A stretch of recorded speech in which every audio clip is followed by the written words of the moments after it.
What does it mean to live a life worth imitating? Is there such a thing as a purely private act in a world shaped so heavily by example?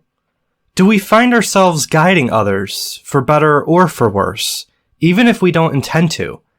And if so, how can owning that responsibility lead us toward a more intentional, fulfilled life? All of that and more in today's video.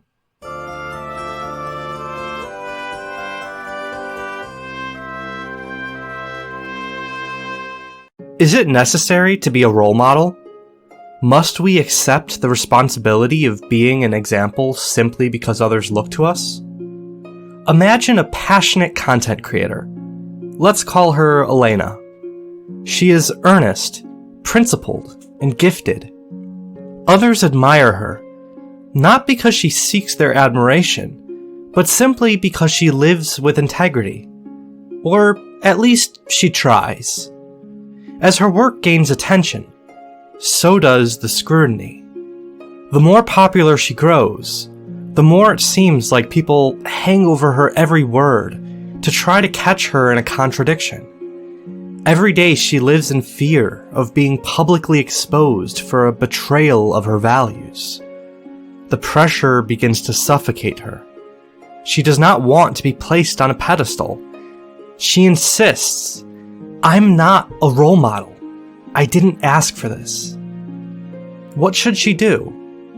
If she withdraws for fear of responsibility, she risks losing her platform, her creative outlet, and the many friendships and connections she's made through them. But if she tries to get ahead of criticism by insisting that her public status shouldn't mean she's held to a higher moral standard, she risks alienating her followers and undermining the trust she worked so hard to build.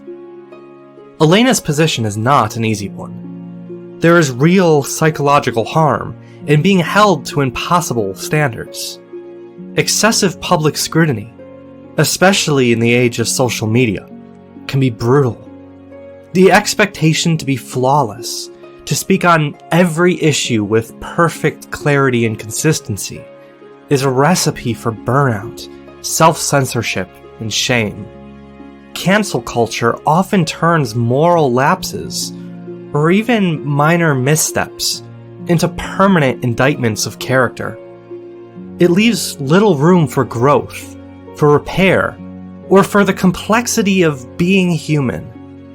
In this context, Elena's reluctance is understandable. It is a form of self-protection from an excessive vision of justice, one that, as we've discussed before on this channel, undermines the very possibility of reform. But is it healthy to withdraw from the prospect of being a role model entirely? Over time, this kind of retreat can be just as corrosive. By distancing herself from the responsibility of being a model for others, she also distances herself from the drive to become the best version of herself. The act of refusing to lead out of fear can slowly dull the clarity of her own vision and undermine the very integrity she hoped to preserve. To say, "Don't look at me," is not just a statement about others. It's a statement about who she believes she can be. Why does our example matter so much? Imitation is the foundation of moral development. We do not become virtuous by merely thinking about virtue. We become virtuous by practicing it, usually by first copying those we admire. In Aristotle's Nicomachean Ethics, the classical philosopher argues that character is formed through habituation. We learn what is good by seeing it embodied in others, acquiring virtue for ourselves by imitating virtuous behavior until it becomes second nature. Modern psychology reaffirms this insight. Psychologist Bandura's social learning theory emphasizes that much of what we learn, especially in childhood, is not taught explicitly through written or verbal instruction, but rather is absorbed through observation. When we witness a respected figure act with courage, kindness, or discipline, that behavior imprints itself on us, quietly shaping the way we see the world and our place in it. Similarly, the psychologist Erikson, writing from a developmental perspective, observed that without positive role models, young people often struggle to build coherent identities. When moral exemplars are absent, children are more likely to adopt personas shaped by negative peer pressure or cynicism, simply because they lack a compelling alternative. The example we give to others, then, is not just a reflection of who we are. It is a blueprint for who others might become. Whether we intend to or not, we are always teaching through our actions. What does this inherent responsibility ask of us? The Roman statesman Cicero, in his De Officiis, notes that those who have influence over others are entrusted with a duty, not as an externally imposed burden, but as a natural consequence of the power their actions wield. Influence is part of the social contract. When we assume a public persona, we naturally shape the moral fabric of society simply by being present and acting. We cannot have social presence without responsibility to the society we participate in. Consequently, neglecting our responsibility to be a positive moral witness, even through what we might think of as private faults, jeopardizes the health and stability of the community. As John Paul II points out in his Veritatis Splendor, even truth itself is something we embody through our actions as much as through our words. If a healthy culture must be based in truth, then one's witness to the truth, or lack thereof, shapes a culture's beliefs and, by extension, its moral direction.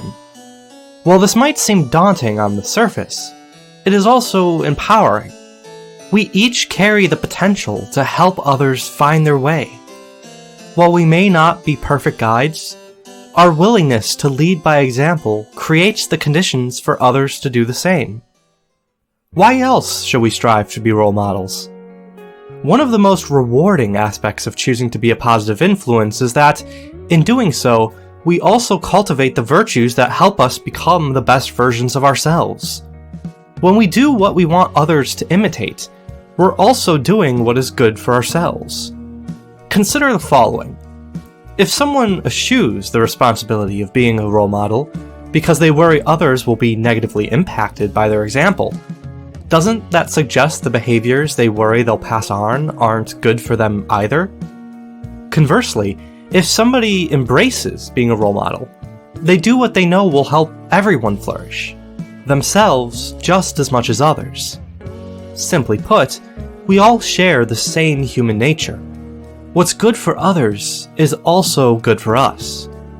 By committing to being a role model, therefore, we align our actions with our highest values, helping us to live a life of integrity, purpose, and inner peace. So is it necessary to be a role model? Yes.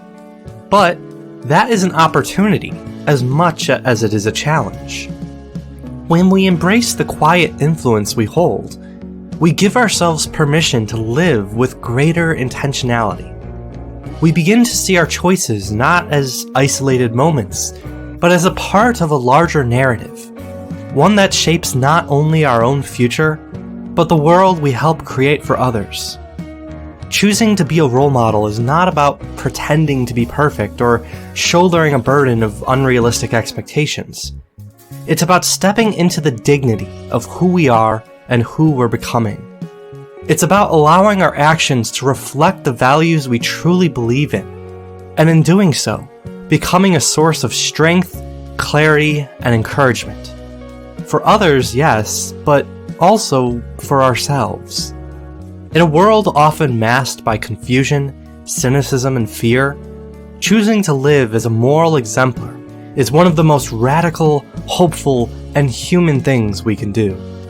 We owe it to ourselves to live the best lives we possibly can. We were made to flourish. What do you think? Is being a role model necessary? I'd love to hear your thoughts in the comments below. If you like this video, don't forget to subscribe and hit that bell so you can be notified when new videos are released. Also be sure to like this video so that YouTube recommends it to others. If you would like to support this channel for as little as $1 a month, you can also become a supporter on Patreon. Links in the description of this video. While it's true that none of us are perfect, and while it's right to stay humble about the moral journey still ahead, the effort to live well, to act with integrity, courage, and care, even in our imperfection, makes all the difference. Sometimes, simply choosing to be present as a person of honesty and compassion can light the way for someone else. May we all become the kind of people we'd be proud to learn from. I look forward to growing together with you. Peace be with you. This has been The Philosopher.